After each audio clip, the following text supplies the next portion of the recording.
আজকে দেখতে পাচ্ছেন স্পষ্টতই আমরা তিনটি রাজনৈতিক সংগঠন জাতীয় নাগরিক পার্টি, এনসিপি, আমার বাংলাদেশ পার্টি, এবি পার্টি এবং রাষ্ট্র সংস্কার আন্দোলন, আমরা তিনটি রাজনৈতিক দলের পক্ষ থেকে আজকে এখানে উপস্থিত হয়েছি আমাদের একটি যৌথ উদ্যোগ ঘোষণার জন্য। এবং দীর্ঘদিন ধরেই আমরা এই একটা ঐক্য প্রক্রিয়ার ভিতরে ছিলাম। আমরা চেষ্টা করতেছিলাম যে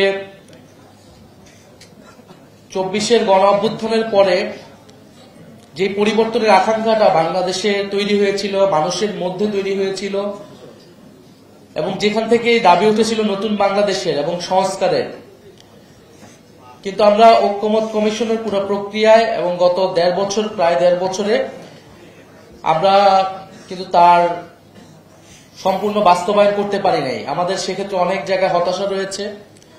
আমরা দেখেছি ঐক্যমত কমিশনে প্রত্যক্ষ এবং পরোক্ষভাবে নানান শক্তি নানাভাবে এই সংস্কারের বিরোধিতা করেছে এবং বাধাগ্রস্ত করার চেষ্টা করেছে। কিন্তু আমরা যারা সংস্কারের পক্ষে, পরিবর্তনের পক্ষে এবং গণ অভ্যুত্থানকে সফল করার জন্যই, তার আকাঙ্ক্ষাগুলোকে সফল করার জন্যই আন্তরিকভাবে কাজ করে এসেছে। এখন আমরা যারা আন্তরিকভাবে চাই, আমরা সেই রাজনৈতিক শক্তিগুলো ঐক্যবদ্ধ আজকে হয়েছি। আমাদের এই ঐক্য প্রক্রিয়া আজকে শুরু হয়েছে এবং এটা চলমান থাকবে। আমরা বাংলাদেশের মানুষকে আমরা আহ্বান করছি, বার্তা দিচ্ছি, যারা গণ অভ্যুত্থানের পক্ষে, সংস্কারের পক্ষের শক্তিগুলো আমরা ঐক্যবদ্ধ হচ্ছি। আমরা বাংলাদেশকে পুরাতন রাজনীতির পথে আর ফেরত যেতে দিব না।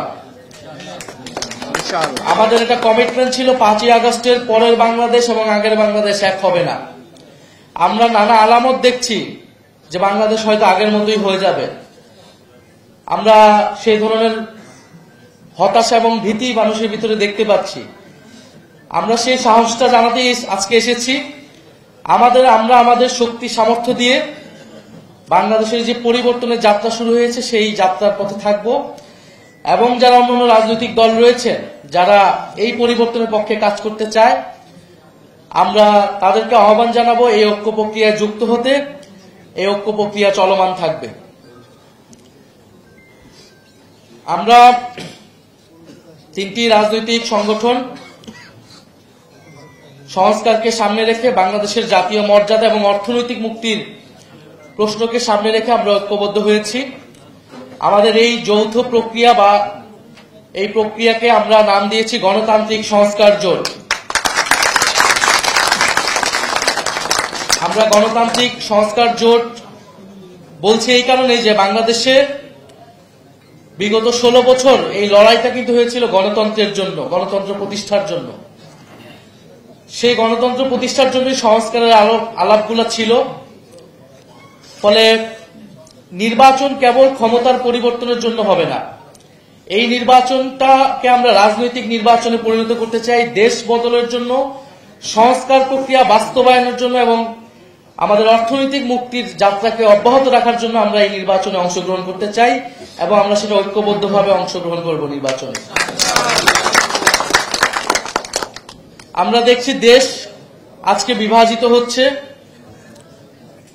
নানান প্রক্রিয়ায় দেশকে বিভাজিত করা হচ্ছে এবং যে সকল প্রশ্নগুলা এই মুহূর্তে বাংলাদেশে সবচেয়ে জরুরি ছিল আলোচনা করার, যে আমাদের গণতান্ত্রিক সংস্কার, আমাদের অর্থনৈতিক সংস্কার, আমরা দেখতে পাচ্ছি যে নানাভাবে সেই প্রশ্নগুলাকে ঢাকা দিয়ে অগুরুত্বপূর্ণ অনেকগুলো বিষয়কে গুরুত্বপূর্ণ করে তোলার চেষ্টা করা হচ্ছে এবং বিভিন্ন দলকে সিটের লোভ দেখিয়ে নানা জোটে নিয়ে যাওয়ার চেষ্টা করা হচ্ছে। আমরা এই সকল যে অফার বিভিন্ন দল থেকে আসছে, আমরা সেগুলাকে সাদরে প্রত্যাখ্যান করি এবং আমরা মনে করি যারা সংস্কারের পক্ষে, বাংলাদেশকে একটি সার্বভৌম এবং মর্যাদাবান রাষ্ট্র করার পক্ষে লড়াই আমরা এতদিন করেছি, আমরা ঐক্যবদ্ধ থাকব। ফলে এই জোটটা কেবল নির্বাচনী জোট না, এই জোটটা মূলত রাজনৈতিক জোট। আমাদের যে রাজনৈতিক লক্ষ্যগুলোকে সামনে রেখে আমরা গণ অভ্যুত্থানে অংশ নিয়েছিলাম, গণ অভ্যুত্থানের মাধ্যমে ফ্যাসিবাদকে হটিয়েছিলাম, আমরা সেই লক্ষ্যগুলোকে সামনে রেখে আগাবো। এবং সামনে যেহেতু নির্বাচন, এই নির্বাচন প্রক্রিয়াতেও আমরা ঐক্যবদ্ধ থাকব।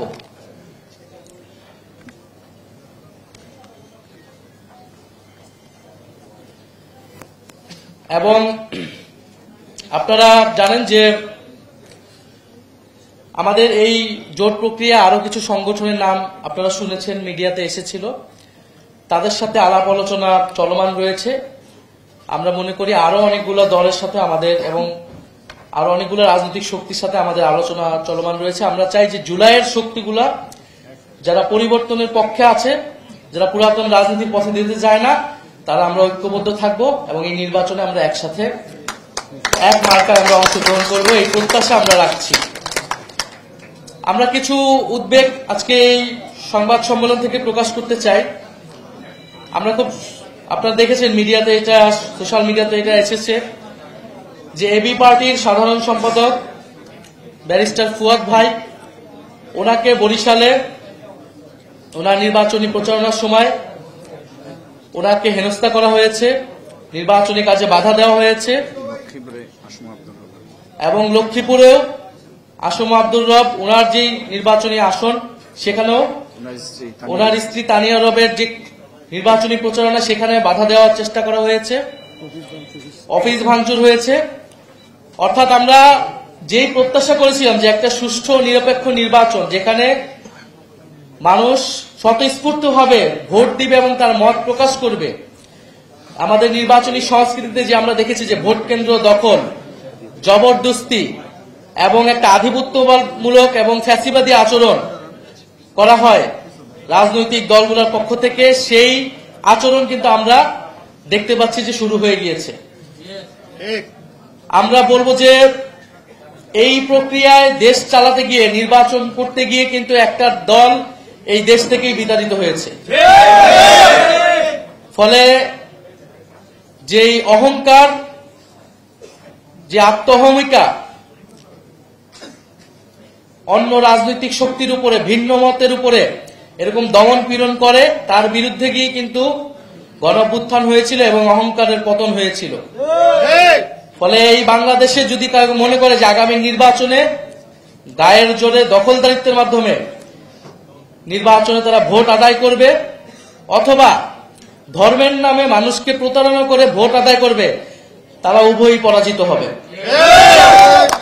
আমরা মনে করি বাংলাদেশে যে তারুণ্যের শক্তি, পরিবর্তনের শক্তি উত্থান ঘটেছে, তারা, জনগণ তাদের পক্ষে থাকবে।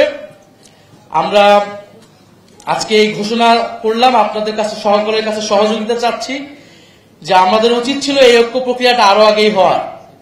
এটা আমাদের দুর্ভাগ্য ছিল, আমাদের সীমাবদ্ধতা ছিল যে আমরা ঐক্যবদ্ধ হতে পারি নাই। আমরা পুরাতন পন্থী দলগুলোর সাথে নানা সমঝোতা করে সংস্কার প্রক্রিয়া বাস্তবায়ন করার চেষ্টা করেছিলাম। এটা আমাদের অন্যতম একটা ভুল ছিল। আমরা এখন খুবই পরিষ্কারভাবে যারা সংস্কারের পক্ষে আন্তরিক, তাদেরকে নিয়ে আমরা আগাবো এবং পুরাতনপন্থী দলগুলোকে আমরা আহ্বান জানাবো যে আপনারা নিজেদের দলের অভ্যন্তরে সংস্কার আনুন, গণতন্ত্রের পথে আসুন এবং বাংলাদেশ যে পরিবর্তনের পথে আসছে সেটার সাথে নিজেকে পরিবর্তন করুন। ইনশাআল্লাহ আমরা সামনের দিকে আগাতে পারবো। আজকে আমরা আমাদের বিস্তারিত যে কর্মসূচি, সেটি আমরা আজকে হয়তো বলবো না। আমরা আজকে আমাদের আনুষ্ঠানিক শুধু ঘোষণাটা দিলাম, আমরা জোট প্রক্রিয়াটা শুরু করলাম এবং এই প্রক্রিয়ার মধ্যে আরো দল যুক্ত হবে, আরো রাজনৈতিক শক্তি যুক্ত হবে। আমরা সকলে মিলে ইনশাআল্লাহ আমাদের যে গণ অভ্যুত্থানের আকাঙ্ক্ষা, সেটি বাস্তবায়নে সক্ষম হব।